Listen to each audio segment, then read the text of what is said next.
Slowly but surely, making changes in the words of others. November 18th, 2010. Wow, I can't believe it's been over a month since my last entry. Well, actually, I can. I never realized I am such a procrastinator, but the truth is, I am.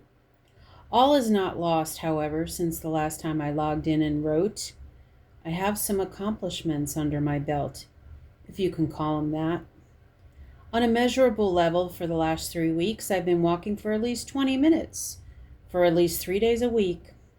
Now, I know that doesn't sound like much to you healthy and active adults out there, but this is a huge step for this obese couch potato. I just happened to open my big mouth while getting my hair done by my neighbor Nada, who owns and operates her own hair salon from home. We were talking about our expanding bellies, among other things, and I said, "Do you want to start walking in the morning?" As soon as the words left my mouth, I had a sense of dread and the feeling of, oh shit, I'm making a commitment. But Nada was very receptive to my offer. We decided to meet every morning at 7:30 a.m., Monday through Friday, and walk through our lovely neighborhood. I warned Nada that since I am so obese, inactive, and fighting high blood pressure, that I may not make it very far. We agreed that something is better than nothing.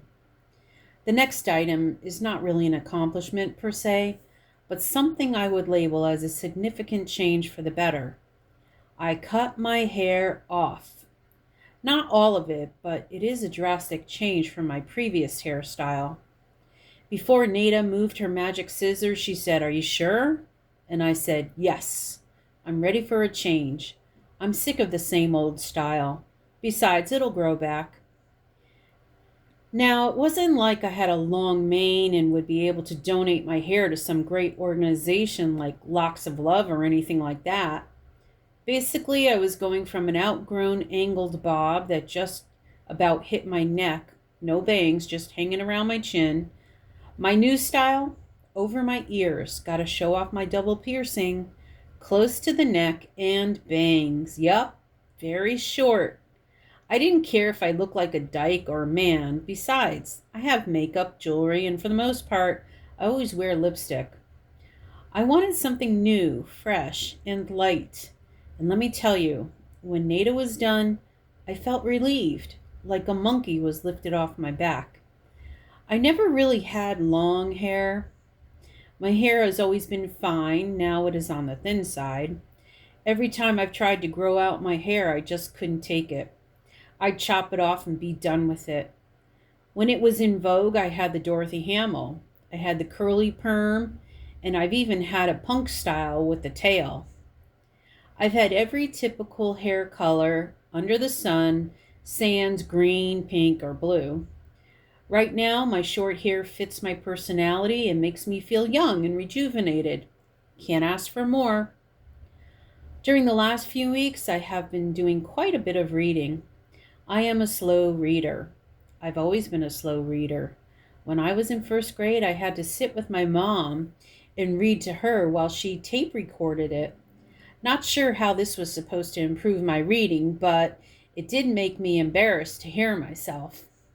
So nothing has really changed in the speed department, but when I do read, it has to be something I'm truly interested in or can benefit from.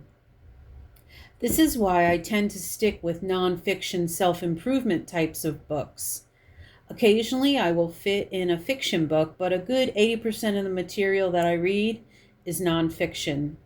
Even when I go to the library, which is once per week, I go straight to the nonfiction new release shelf.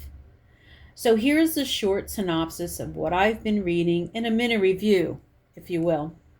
Women, Food, and God by Janine Roth, endorsed by Oprah. Curious about the title, although turned off by the word God because I'm not very religious.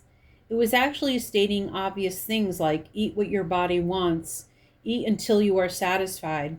So while restating the obvious, I really didn't have a lot of notes taken for this particular book. The Joy of Appreciative Living 28-Day Plan to Greater Happiness in 3 Steps by Jacqueline Kelm. This book is one that happened to call to me from the local library's new release nonfiction shelf. The title is what got me. A bonus was finding out that the author is local to the Raleigh, North Carolina area. Now, this book generated quite a bit of note taking on my part, which is a good thing.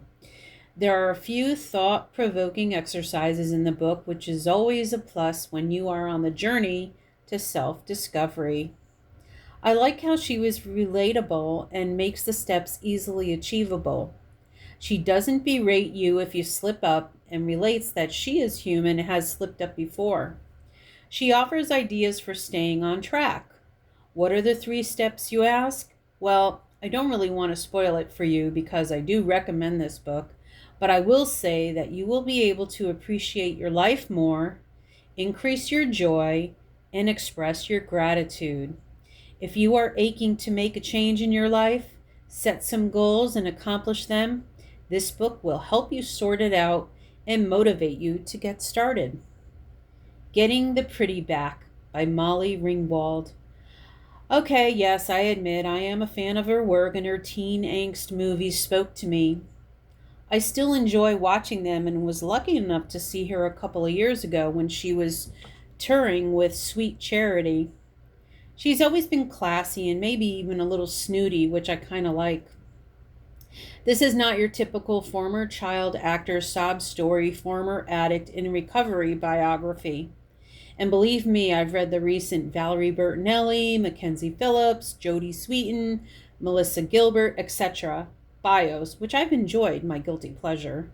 Molly shares her life from childhood to adulthood, but weaves the stories within her tidbits of advice for how a 40-something-year-old can recapture her essential self.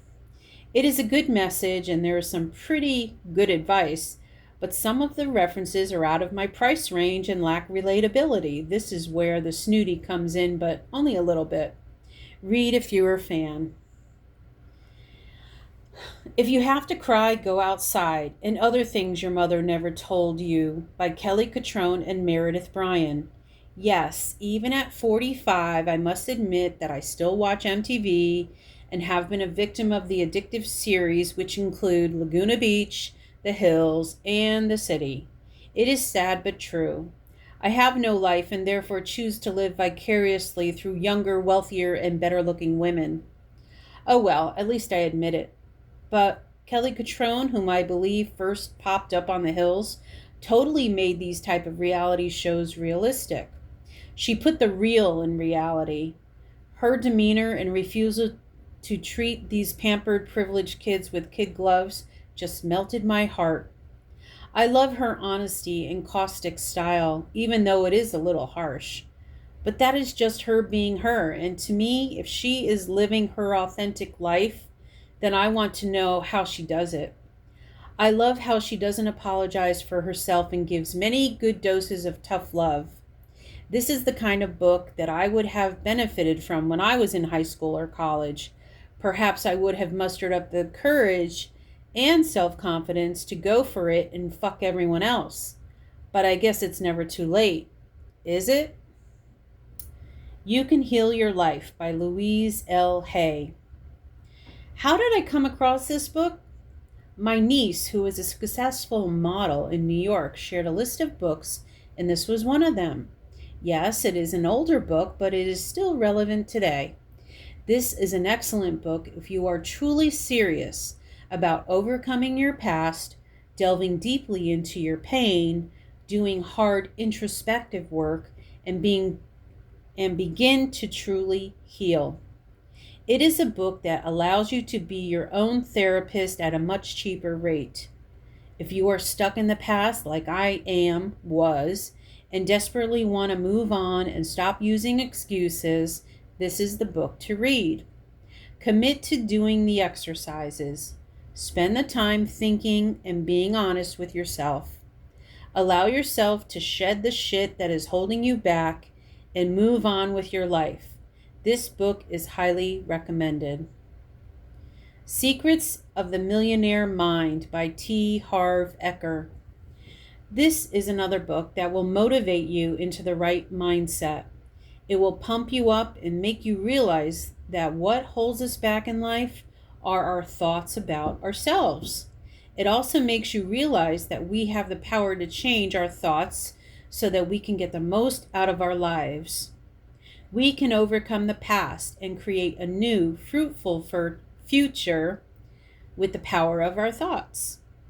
Understanding the difference in thought patterns between rich people and poor people and realizing where you fall leads you to believe in the age-old saying, mind over matter.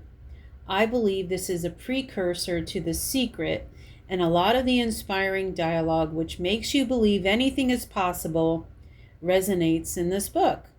This book is like a cheerleader rooting you on toward a touchdown. Happy. Simple Steps to Get the Most Out of Life by Ian K. Smith. What attracted me to this book was obviously the title. I also knew of Mr. Smith through his appearances on VH1's Celebrity Fit Club. Yes, I am a reality show junkie. I was surprised to read that he grew up in Connecticut. He even referenced going to the Danbury Fair as a happy moment in his life.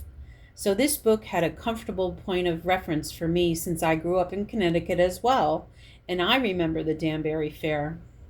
The book comes off a little more clinical than I would have liked. I didn't take that many notes and did not finish this book. Is It Just Me or Is It Nuts Out There by Whoopi Goldberg. So why did I order this from the library and wait for it? Because I watch The View daily and have read most of the other co-host books. It's not that I am a fan of Whoopi, she's okay. Yes, I liked her in The Color Purple and Ghost. She does well as moderator on The View and is more even-keeled than Rosie O'Donnell, that's for sure. But I watch her mannerisms and expressions on some of the topics and with some of the guests, and she comes off as elitist and standoffish. I notice she bites her tongue an awful lot, and sometimes I see the frustration building up. This is kind of fun to watch. So all those things that she's kept bottled up have been put to paper. Like I really need to hear her kvetching about little annoyances that we all have to deal with. Yes, some are valid complaints like drunk driving, out of control kids in public places, but in the back of my mind, I'm thinking, you can probably buy your way out of some of these circumstances with the average Joe has to deal with this crap. If her intent is to reach the people who are the offenders of these offenses, I doubt she'll reach them. They probably don't read too many books. So as you can see, I've been quite busy this past month. No, I haven't been raking in the cash, but I have let go of a lot of extra baggage, crappy thought patterns, and woe is me excuses. What I've gained is a new commitment to improve my life, happiness, and quality of life. Has my reading speed increased? Probably not, but I will continue to seek insight and answers in the words of others.